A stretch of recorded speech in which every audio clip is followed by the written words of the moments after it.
नमस्कार दोस्तों, स्वागत है आप सभी लोगों का आपके अपने यूट्यूब परिवार में। दोस्तों आज के सेशन में हम लोग करेंगे ईवीएस से रिलेटेड बहुत ही इंपॉर्टेंट क्वेश्चन। तो दोस्तों वीडियो को लास्ट तक देखिएगा।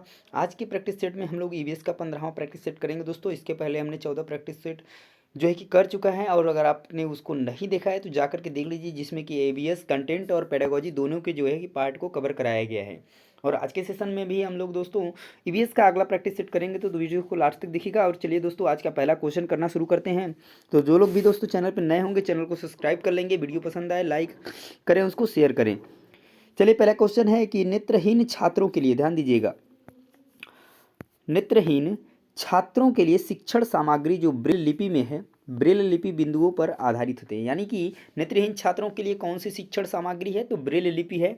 और ब्रेल लिपि में बिंदुओं की संख्या कितने पर आधारित है ये आपको बताना है। तो ऑप्शन आपके रहे 4, 6, 8, 2, 4, 6, 8, 2। तो यहाँ पे आपका राइट आंसर क्या बनेगा ये आपको बताना है। तो देखिए दोस्तों, ब्रेल लिपि की बात करें तो ये जो ब्रेल लिपि जो है कितने बिंदुओं पर आधारित होती है, तो ये आपकी 6 बिंदुओं पर आधारित होती है। तो यहाँ पे जो राइट आंसर आपका बन जाएगा, क्या बन जाएगा, तो ऑप्शन नंबर सेकेंड जो है कि बिल्कुल सही हो जाएगा, यानी 6 बिंदु। नेक्स्ट क्वेश्चन देखिए, क्वेश्चन नंबर सेकेंड, बिल्कुल इंपॉर्टेंट क्वेश्चन है दोस्तों, सभी के सभी इंपॉर्टेंट क्वेश्चन है। बावड़ी का अर्थ क्या है ये आपको बताना है कि बावड़ी का अर्थ क्या है। पहला ऑप्शन आपका कुआं, दूसरा सीढ़ीदार कुआं, तालाब, झरना। बावड़ी का अर्थ क्या है दोस्तों, तो बावड़ी का अर्थ होता है सीढ़ीदार कुआं। यह एक तरीके की पारंपरिक जो है कि जल जो है संरक्षण की करने के लिए बावड़ी का निर्माण किया जाता था, जो सीढ़ीदार कुआं होता था। ठीक है, और ये जो कहाँ पाया जाता है, तो ये आपका राजस्थान में होता है। ये भी आप लोग याद रखेंगे, राजस्थान में अधिकतर देखने को मिलता है बावड़ी जो है। नेक्स्ट क्वेश्चन देखिए, ये एक पारंपरिक कला है जल को जो है कि संरक्षण करने के लिए, याद रखेंगे आप लोग। क्वेश्चन नंबर थर्ड, वाष्पन के कारण शीतलन की प्रक्रिया तब धीमी होती है जब वायुमंडल में जल के खुले पृष्ठ का क्षेत्रफल जो है कि क्या होता है, क्या बढ़ता है और वायु में नमी अधिक हो जाती है, बढ़ता है और वायु में नमी कम हो जाती है, घटता है और वायु में नमी कम होती है, घटता है और वायु नमी अधिक होती है। सिंपल सा लॉजिक है दोस्तों, आप याद रखिएगा, समझिए चीज़ को कि शीतलन की प्रक्रिया कब धीमी होगी, जब वायुमंडल में जल के जो खुले पृष्ठ का क्षेत्रफल होगा क्या होगा, कम की बात हो रही, धीमी क्यों होती है, तो जब आपका क्षेत्रफल बढ़ेगा तो जो वायुमंडल में नमी होगी वो कम होगी, और क्षेत्रफल जैसे ही बढ़ेगा तो क्या हो जाएगी, जैसे ही जल के खुले पृष्ठ का क्षेत्रफल अधिक होगा तो वायु में नमी कम होती है, और इस तरीके से शीतलन क्या हो जाती है, शीतलन की प्रक्रिया कम हो जाती है। तो यहाँ पे राइट आंसर क्या बनेगा, तो ऑप्शन नंबर सेकंड जो है बन जाएगा इस क्वेश्चन का करेक्ट आंसर। अगला क्वेश्चन देखिए दोस्तों, क्वेश्चन नंबर 4, एक अध्यापिका विभिन्न सब्जियों को उनके खाद्य भागों के साथ प्रदर्शित कर रही है। लहसुन के लिए वह क्या दिखाती है, कंद, जड़, बीज, राइजो। तो लहसुन की बात की गई है, तो लहसुन की बात करें तो इसमें वो क्या दिखाती है, तो कंद दिखाती है। याद रखिएगा इस चीज को, यहाँ पे राइट आंसर बनेगा ऑप्शन नंबर 1। नेक्स्ट क्वेश्चन देखिए दोस्तों, क्वेश्चन नंबर 5, इंपॉर्टेंट क्वेश्चन दोस्तों, बिल्कुल नया क्वेश्चन। वर्ष 2015 में संयुक्त राष्ट्र महासभा में अंतर्राष्ट्रीय विकास उद्देशित सहस्त्रशब्दी विकास लक्ष्यों को निम्नलिखित में से किन लक्ष्यों द्वारा विस्थापित किया गया था, पर्यावरणीय विकास लक्ष्य, लिंग समानता लक्ष्य, धारणीय विकास लक्ष्य, सामाजिक विकास लक्ष्य। नया क्वेश्चन आपके एग्जाम में आ सकता है, इससे क्वेश्चन बन सकते हैं, और इस क्वेश्चन का जो राइट आंसर बनेगा आपका ऑप्शन नंबर सी, धारणीय विकास लक्ष्य। नेक्स्ट क्वेश्चन देखिए, क्वेश्चन नंबर 6, क्वेश्चन 6 है, निम्नलिखित में से किसके लिए जो है कि पद जो है तेल प्रयुक्त होता है, पेट्रोल और कच्चा तेल, डीजल और पेट्रोल, कच्चा तेल और डीजल। तो बात करें इन सभी के लिए जो है कि ये तेल प्रयुक्त होता है, जो पद है, पेट्रोल के लिए भी, डीजल के लिए भी, और कच्चे तेल के लिए भी। तो यहाँ पे राइट आंसर क्या बनेगा, ऑप्शन नंबर थर्ड की 4।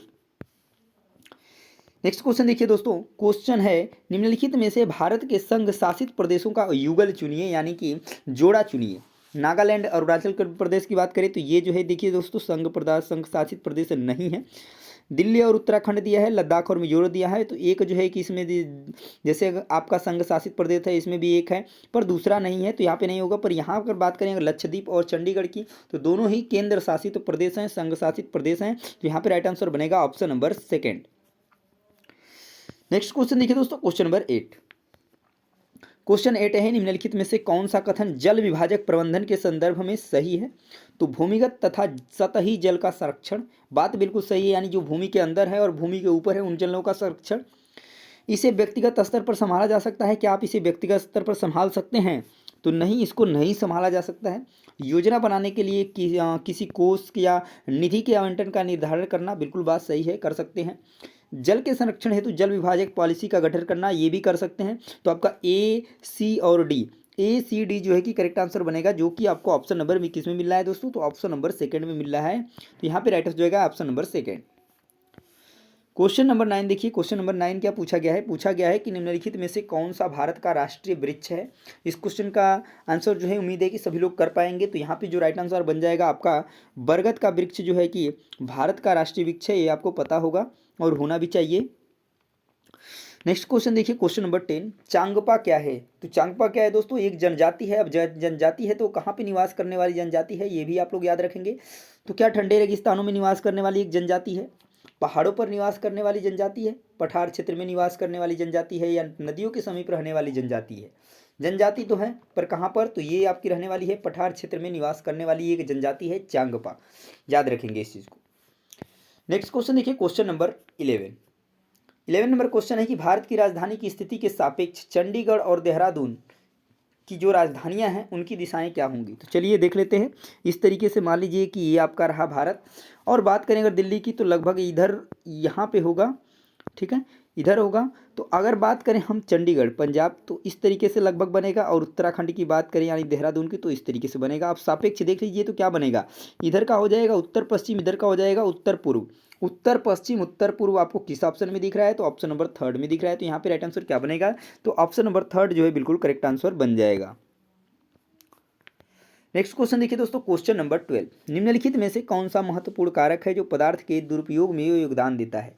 दुरुपयोग करने वाले का लिंग, क्या ये आपका महत्वपूर्ण है, तो ये गलत होगा। वे जिस क्षेत्र में रहने वाले हैं वहाँ तंबाकू उगाया जाता है, इस तरीके का कोई तर्क जो है उसके लिए नहीं होगा।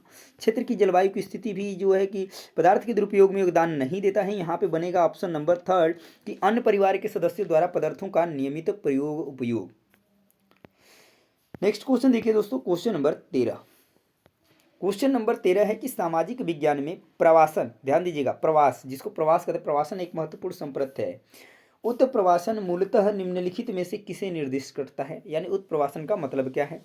एक देश से दूसरे देश में स्थान बदलना, ये प्रवासन हो जाएगा, तो ये गलत हो जाएगा। उत्प्रवासन को पूछा है एक शहरी क्षेत्र से दूसरी शहरी क्षेत्र में बदलना, एक देश से बाहर स्थान बदलना, या एक देश में अंदर स्थान बदलना। तो यहाँ पे आपका राइट आंसर क्या बनेगा, तो ऑप्शन नंबर 3 बन जाएगा, यानी एक देश से बाहर स्थान बदलना जो है उत्प्रवासन को निर्दिष्ट करता है। ये चीज़ आप लोग याद रखेंगे इस चीज़ को। नेक्स्ट क्वेश्चन देखिए, क्वेश्चन नंबर 14, पूछा है कि वह स्थान जहाँ चांगपा अपनी भेड़ें एवं बकरियां रखते हैं क्या कहलाता है। रेबू कहलाता है, लेखा कहलाता है, सेड कहलाता है, पेन कहलाता है। तो चांगपा जो जनजाति होती है अपने भेड़ें और बकरियां रखते हैं उसे हम लेखा के नाम से जानते हैं, यानी लेखा कहलाता है। तो याद रखेंगे इस चीज़ को। इस क्वेश्चन का जो राइट आंसर बनेगा ऑप्शन नंबर 2 जो है कि सही हो जाएगा। नेक्स्ट क्वेश्चन देखिए, क्वेश्चन नंबर 15, क्वेश्चन नंबर 15 है निम्नलिखित में से कौन से पद पर्यावरण अध्ययन शिक्षक की विशेषताओं की व्याख्या करते हैं। ध्यान दीजिएगा, विषय वस्तु संचारक होना चाहिए, तो क्या है वह एक पर्यावरण अध्ययन शिक्षक की विशेषता है, तो गलत बात। अधिगम सहजकर्ता, बिल्कुल सही बात। स अधिगमकर्ता ये भी होना चाहिए। व्यवहार रूपांतरकर्ता होना चाहिए, नहीं। विषय वस्तु संचारक, उसी चीज़ को दोबारा यहाँ पे रिपीट कर दिया है, तो ये भी गलत हो जाएगा। तो यहाँ पर बी और सी जो है कि बिल्कुल करेक्ट होगा। तो किस ऑप्शन में आपको बी और सी दिख रहा है, तो ऑप्शन नंबर 3 में दिख रहा है। तो यहाँ पे राइट आंसर बन जाएगा आपका ऑप्शन नंबर 3। तो दोस्तों ये थे 15 टॉप जो है कि ईवीएस में आने वाले क्वेश्चंस जो कि आपके एग्जाम के लिए होंगे बहुत महत्वपूर्ण। तो दोस्तों ऐसे ही वीडियोस और देखने के लिए चैनल को सब्सक्राइब करना नहीं भूलिएगा। तो मिलते हैं दोस्तों नेक्स्ट वीडियो में, तब तक के लिए जय हिंद।